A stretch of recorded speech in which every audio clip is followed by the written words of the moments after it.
So President Ramaphosa is now going full steam ahead to block the impeachment committee in Parliament from going ahead. So in this video, let's see what's going on here. And if you stay with me all the way till my biblical reaction, you're going to hear something super powerful because South Africa will prosper. You ready? Okay, press like and let's go. Let's start where all of this started. So 3 people came together to release the independent panel report that said President Ramaphosa has a question to answer. Who were those 3 people? The first one was Judge Masipa, who presided over the Oscar Pistorius case. Do you remember her? Something disturbing has come to my attention. I believe the people in GC are unruly. They climb on top of the benches, they cheer, they boo, they do what they like. I just want to remind them, GC is an extension of this court. You behave as well as the people in this court. What rules go for this court go also for GC. The security who are looking after people in GC, please do your work. I don't want to have to hear this again. It is not an entertainment place. It is not a picnic nest. Stop drinking whatever you're drinking or eating whatever you're eating. Please restrain yourself. This is a court. In every court, there are rules. Please, if you do not want to adhere to the rules, you are free to leave, and security will make sure that you leave. Woo! She was not having it. A retired High Court judge. The second person in the panel report was Mahlape Sello, senior counsel. Now, do you remember her here when legal eagle Thokozile was trying to pull a fast one at the Madlanga Commission and Mahlape Sello jumps in? This is the second member of the independent panel. Where you are now talking about cancelling a tender that was awarded to a company whose shareholder is Mr. Mahlape. Do you remember that? I remember that. Now, in paragraph 206... Chair, I apologize, Mr. Ngcobo, please. I beg your forgiveness. I have bit my tongue for a long time. And on particularly this point that Mr. Ngcobo is, quote-unquote, re-examining the witness. None of that evidence has been laid before this commission. The issues that he has spent a significant time speaking to are matters that are to be dealt in the second leg of the inquiry. So I struggle to understand, Chair, how the issues that he's engaged with can possibly even fall under the category of re-examination. Any reader of the transcript will see that none of the testimony in regard to that has been laid. Thank you, Chair. I request the Commissioner's guidance. Thank you. Mr. Ngcobo, I was given to understand that the evidence leaders and the minister's legal representatives had reached an agreement that what would be addressed at this stage would be the disbandment only. I do not quite see, unless you submit otherwise, how paragraph 206 relates to the disbandment. Mr. Chairman, I will do what the Commission wishes, but it's impossible to separate disbandment from its reasons. The primary reason for the accusation that the disbandment was illegal was that it was motivated by an ulterior motive. It is grossly unfair that the minister is here. This is his first opportunity here, that he does not tell the Commission and the nation that he is innocent of corruption. How long do you think this is the last going question. to be? No, this is the 206 is the last question. Just... No ways, you're not gonna mess up my case after I've worked so hard. This guy, I know he's fighting for his client, but you're not gonna mess me about like that. You're not asking no question here. And Toby's thinking, man, am I talking nonsense? But I gotta fight for my man. That's what I get paid to do. Baloyi, what do we do? What if this is some nonsense right here? This is garbage. You're not gonna mess up my case like that. Oh man, sometimes it's all hard, but we gotta fight for these people. Oh. They better not come with a story after chatting. He's not asking nothing. Not here. Palo is saying it can't be that we allow him, but if we allow him, what about the fairness thing? Can he come back later and say we were unfair? I think I'm thinking about that and looking for loopholes. Mentor, I see they're messing you about. Yeah, definitely. This is nonsense. It's nonsense. I'm not going to allow it. What do you think I've been studying this case for and leading it for? I hear you, mentor. But can he get through? No. It's rubbish. Rubbish. Get through for what? He's not asking nothing. Maloi was saying it could go that way or this way. But, oh man, my man is fighting, but I'm in trouble. Oh, they better get on this immediately. Immediately. Ooh. Mr. Tembe, sorry. Mr. Ngcobo, for two reasons, I will disallow the question. One, then I have no. Thank you. Mr. Chairman, I promise you, you don't need to give any reason. Any reason. Thank you. If the order is to disallow it, I have no further questions. Thank you. And Mahlape Sello, the second member of the panel, wins the day. The third member and leader of the independent panel is retired Chief Justice Sandile Ngcobo. Madlanga only became a constitutional court judge 2 years after this man retired as Chief Justice. Mbuyiseli Madlanga, senior counsel, was arguing before this man. So, this is Sandile Ngcobo talking about his partners as he was delivering the panel report. Because we worked until the very last minute, I never had the opportunity to thank my colleagues and those who supported us throughout this process. With your leave, Madam Speaker, may I please recognize those individuals. First and foremost, I would like to thank members of the panel, Judge Thokozile Masipa and Advocate Sello, for their willingness to undertake this task. They made massive sacrifice, working outrageously long hours, always reminding me that it was time to break for lunch when I had forgotten. And finally, let me thank them for the sterling work they put into the preparation of this report and for their unrelenting commitment to duty.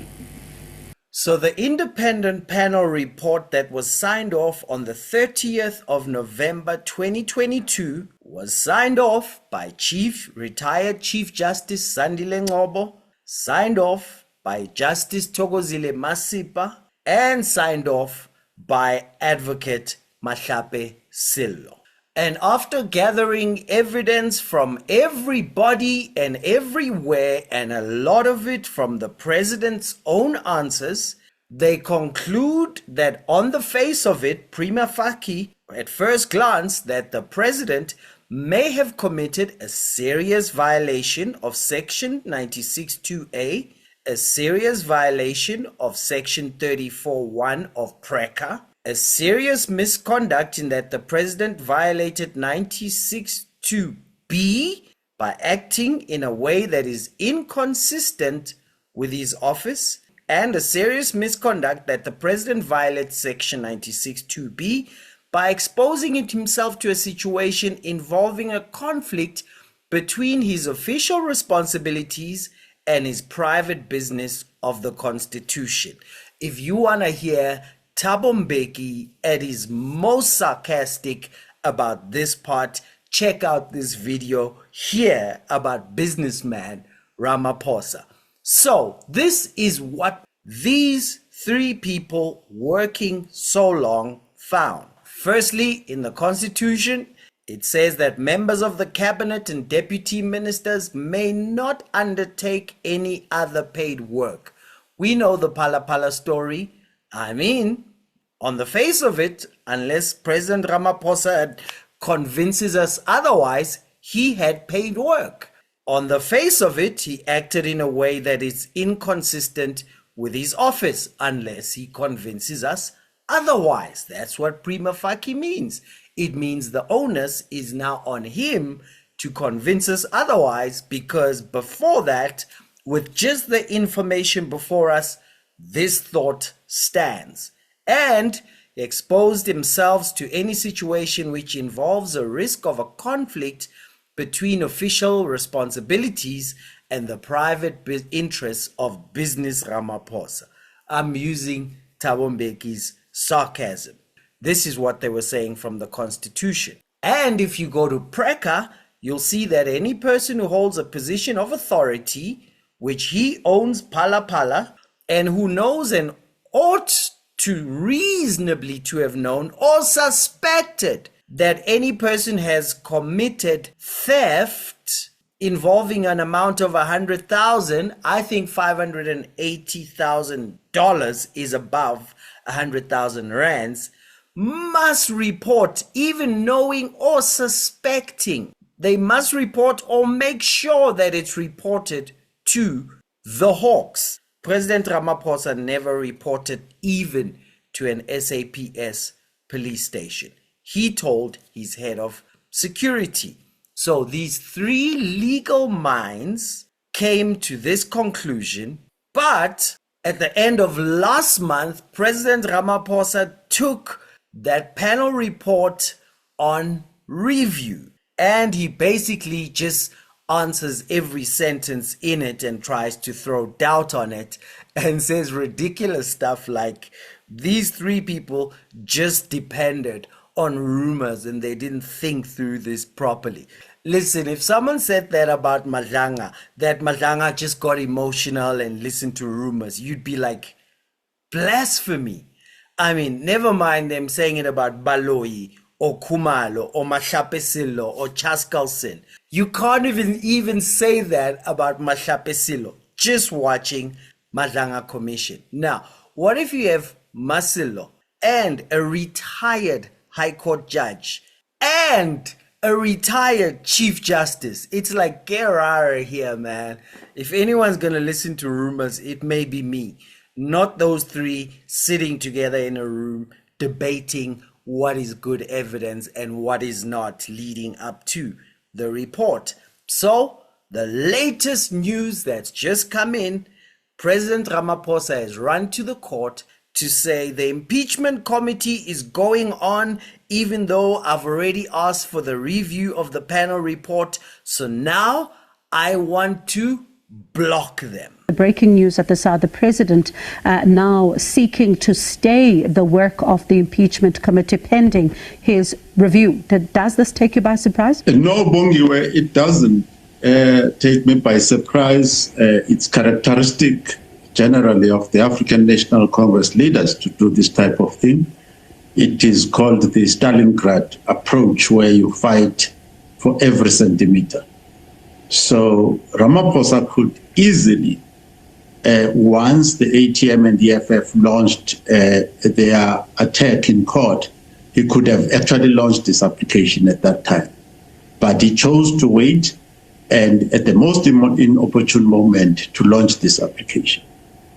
Now, when you look at part of what he's saying in his papers, he says that I unfortunately have no option but to institute the current application. This is because there's a possibility and in fact a likelihood that the impeachment committee will begin the impeachment hearings before the court has made a decision on the review application. As I explained below, this will give rise to considerable prejudices, he says, and he says his attorneys therefore wrote to the Speaker as well as the chairperson of the committee requesting them to stay the commencement of the impeachment hearing until the review application has been determined determined by the court. And then he says the Speaker responded that committees of the Assembly determine their own working arrangements and agenda, then forwarded the letter to the chairperson. The State Attorney, on behalf of the chairperson, advised that his request was not acceded to and that the impeachment committee is continuing with its preparations for this process.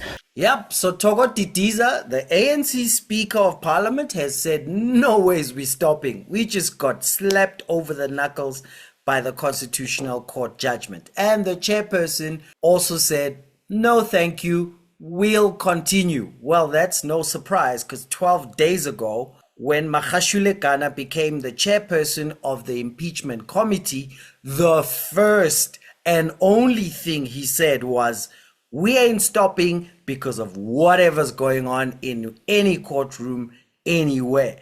I want to thank everyone who participated in this process. The work has just begun. The Section 89 committee work is now in progress. And the things that are in our control will ensure that they are done.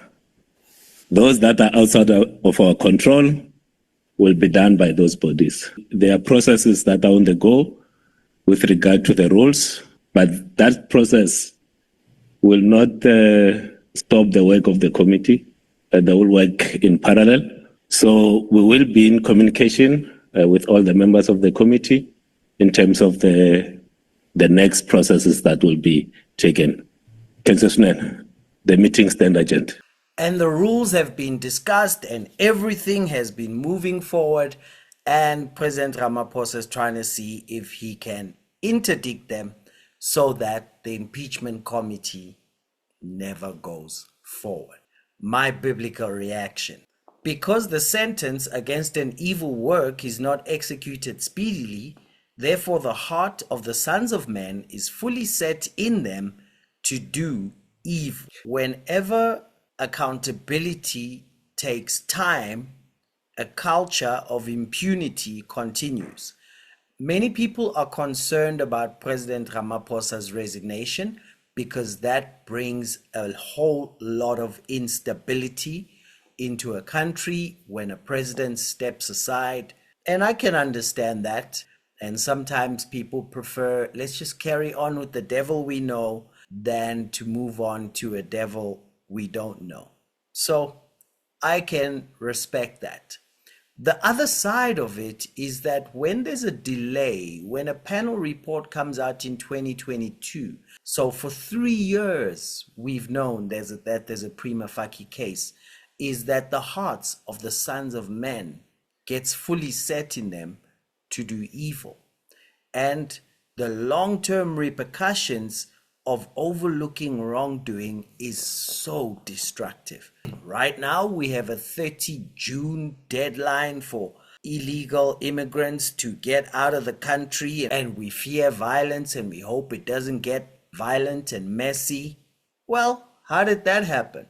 The hearts of the sons of men got fully set in them to do evil. People have been selling citizenship at Home Affairs, and they were just being like their president, because at a time when he should have stepped down because of this Phala Phala thing, he just keeps going and he doesn't answer, and the ANC blocked it and all of that happens. Why should anyone in the state not be corrupt when the people on either side of Ramaphosa have been implicated in the Zondo Commission and they're still there? Why should anyone else in the state not be a thief when we watch Zondo Commission and all of those people are in positions of power? You know, it makes me think of someone who went and asked for prayer because they were sick, and they went home and they got sicker, woke up in the morning, took their tablets, got even sicker. Lunchtime, took their tablets, got even sicker. Evening, took their medication, got even sicker, and they had to call an ambulance to take them to the doctor. They get to the doctor and the doctor checks them, and the doctor says, you know what? I don't see traces of that sickness anymore. And the person says, then why am I getting sicker and sicker and sicker? And the doctor says, "Did you stop the medication?" They go, "No." The doctor says, "Oh, the problem is you taking the same medication. Clearly your prayer worked and you well now, but the same medication is now making you sick." You know, the ANC was the best leader of the revolution. But from 1994, there is no greater counter-revolution force in South Africa than the ANC. It's that medication that makes you well, but a day after you get well, it makes you sick. And that's how you explain the collapse in the country, because the ANC has moved from the revolutionary force to the greatest counter-revolutionary force, and at this point, after 30 years, is literally edging towards becoming the oppressor. And what needs to happen is us citizens, South Africans, need to unite and make sure that we push the national democratic revolution of prosperity. And the first thing we've got to do to make any progress is to lose this counter-revolutionary force called the ANC. And then we will go on to prosperity. We'll go on to growing this pie for everyone. We'll go on to be a first world country that we can be proud of. We'll go on to begin to compete with economies that do well. But one of the things that's important for that is we need radical, and I mean radical, accountability. And this nonsense of the ANC, of we see evidence, it's shocking, and that same guy gets to still be a president 3 years later. That is the action of a counter-revolutionary force edging towards being the oppressor of the South African people. And so think about it. In the DA, Steenhuisen apparently spent money on credit cards. I think it was about a month later, stepped down. Madlanga Commission, they show that there's a connection to some people in Action SA. Same evening, those people have been moved aside. What happens with ANC? There are people we know of serious criminal things against them. They're still there.